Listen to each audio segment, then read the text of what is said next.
नमस्ते बच्चों, कैसे हो? ठीक हो ना? पहले तो मैं आप लोगों को बहुत सॉरी बोलूँगी क्योंकि मैंने बहुत दिनों से कोई भी वीडियोस अपलोड नहीं दिए हैं। कॉलेज के कुछ काम थे जिसकी वजह से मैं बहुत बिज़ी थी और मैंने इसीलिए अपलोड्स नहीं दिए हैं।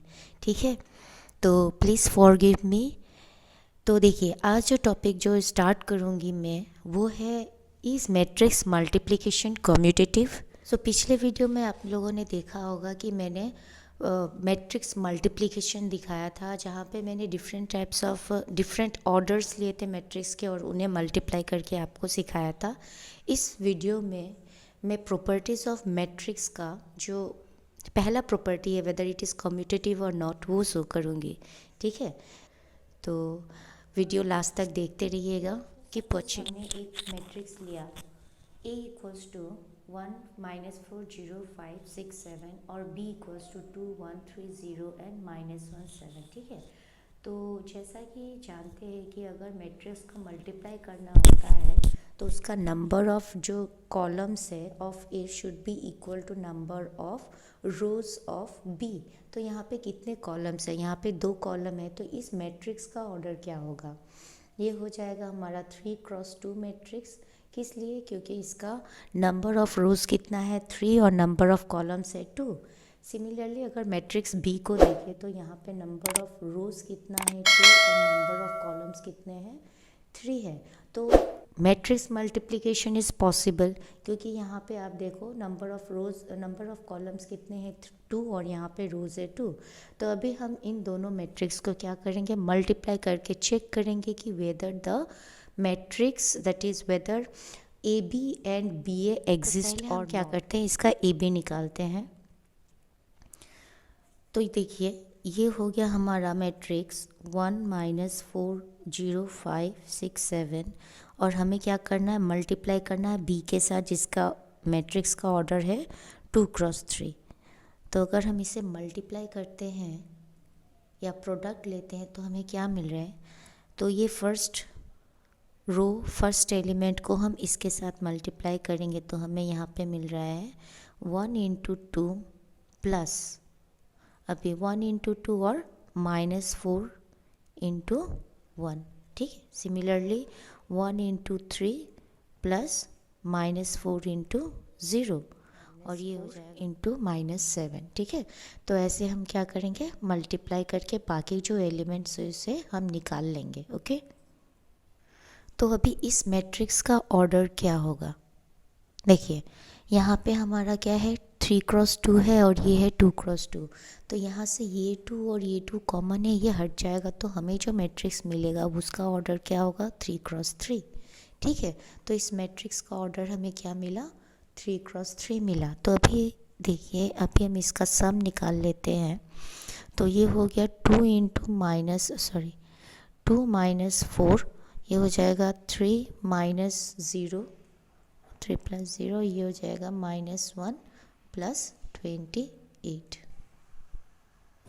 तो हमारा जो प्रोडक्ट ए बी का जो प्रोडक्ट मिला वो है -2 3 27 5 0 -35 19 18 एंड 55। सिमिलरली हम क्या करेंगे?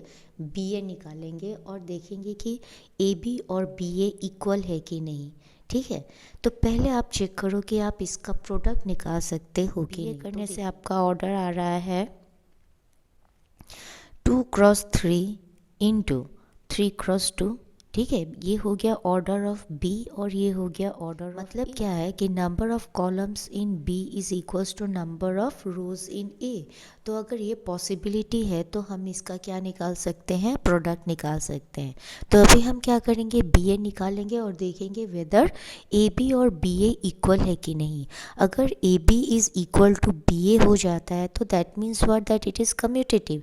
और अगर नहीं होता है मतलब इट इज़ नॉट कम्यूटेटिव। तो हमारा टॉपिक ही है कि whether matrix multiplication is commutative और नॉट।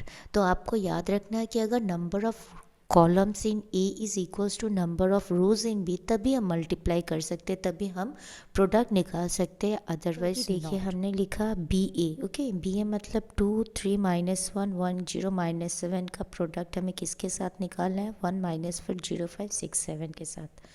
तो अभी हम फिर से वही मेथड यूज़ करेंगे। अभी हम क्या करेंगे, 2 को 1 से मल्टीप्लाई करेंगे plus 3 into 0 plus -1 into 6। Similarly ये हो जाएगा हमारा 2 into -4 plus 3 into 5 plus -1 into 7। ठीक है। Next 1 into 1 plus 0 into 0 plus -7 into 6, और ये हो गया 1 into -4 plus 0 into 5 plus -7 into 7। तो ये जो रिजल्टेंट मैट्रिक्स है इसमें देखिए ये दोनों जो है ये क्या है, कॉमन है। तो हमारे पास बच क्या गया, 2 क्रॉस 2। सो जो रिजल्टेंट मैट्रिक्स है उसका ऑर्डर क्या हो जाएगा, 2 क्रॉस 2। ओके। तो यहाँ से ही देख के हम बता सकते हैं कि A B is not equal to B A, क्योंकि ए बी का जो ऑर्डर मिला वो था क्या हमारा 3 क्रॉस 3 मैट्रिक्स, और बी ए का जो ऑर्डर मिला वो क्या है 2 क्रॉस 2 मैट्रिक्स। तो ये दोनों मैट्रिक्स कभी इक्वल नहीं हो सकते। ठीक है।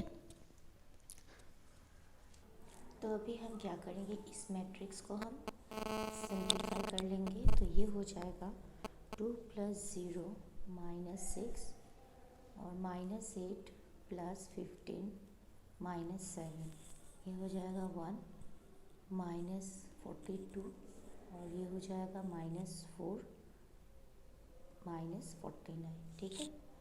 तो देखिए क्या निकल रहा है हमारा, ये -4। सो जो रिजल्टेंट मैट्रिक्स मिला इसका हमें ऑर्डर क्या मिल रहा है, 2 क्रॉस 2।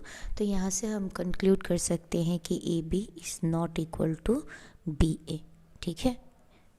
तो मैट्रिक्स मल्टीप्लिकेशन क्या होता है, कम्यूटेटिव नहीं। तो यहाँ से हम कुछ कम्यूटेटिव के प्रॉपर्टीज़ आपको बता रहे हैं। क्या कंक्लूड कर सकते हैं about commutativity of matrix is that product A B is different from product B A. तो जैसे कि मैंने अभी आपको एग्जांपल लेके दिखाया कि जो हमारा पहला matrix that is A B 3 cross 3 आया, लेकिन बी ए हमारा क्या हुआ 2 क्रॉस 2 मैट्रिक्स हो गया। तो ए बी और बी ए क्या होते हैं, वो सेम नहीं होते हैं। ठीक है। दूसरा प्रॉपर्टी क्या है, अगर ए का ऑर्डर m क्रॉस n हुआ और ए और बी बोथ एग्जिस्ट कर रहे हैं, बोथ डिफाइंड है, उनमें क्या बी का ऑर्डर क्या होना पड़ेगा, n क्रॉस n। नंबर 3 है A B is equals to A C. अगर ए बी ए सी के इक्वल होता है तो उसका ये मतलब नहीं होता है कि बी और सी इक्वल है। ठीक है। मतलब कि product of A B is equal to product of A C. अगर दोनों इक्वल हो जाते हैं तो इसका मतलब ये नहीं होता है कि बी और सी इक्वल है। लेकिन अगर A B equals to A C हो जाते हैं और B A equals to C A होता है, ठीक है, तो इसका मतलब क्या होगा, that B is equal to C. तो आपको क्या याद रखना है कि A B equals to A C doesn't mean that it is क्या है, बी और सी इक्वल है। लेकिन अगर बी ए और सी ए भी अगर इक्वल हो जाते हैं तब क्या होगा, वो मैट्रिक्स बी और सी दोनों क्या हो जाएंगे, इक्वल हो जाएंगे। ठीक है।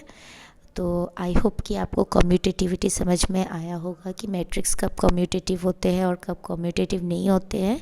तो जनरली क्या होता है कि मैट्रिक्स मल्टीप्लिकेशन कम्यूटेटिव नहीं होते हैं, और जो रिजल्टेंट मैट्रिक्स आएगा भी उसका ऑर्डर हो सकता है तो सेम नहीं हो, लेकिन ऑर्डर सेम हो सकता है। ऐसा नहीं कि ऑर्डर सेम नहीं होगा। जैसे कि अगर आप 3 क्रॉस 3 मैट्रिक्स को, सपोज़ ए एक मैट्रिक्स है, इसका ऑर्डर क्या है 3 क्रॉस 3, और बी का भी ऑर्डर क्या है 3 क्रॉस 3 ही है, तो आपका जो रिजल्टेंट मैट्रिक्स आएगा उसका भी होगा उसका भी ऑर्डर क्या हो जाएगा,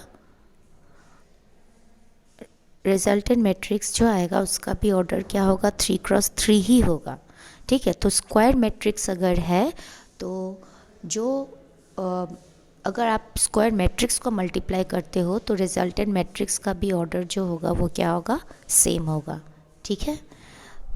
तो अगर आपको मेरा ये टॉपिक समझ में आया हो तो आप प्लीज़ मेरे चैनल को लाइक शेयर और सब्सक्राइब ज़रूर करिएगा, और सब्सक्राइब के सामने जो बेल आइकन बटन है उसे ज़रूर प्रेस करिएगा ताकि मेरे आने वाले वीडियोस के नोटिफिकेशंस आपको मिलते रहें।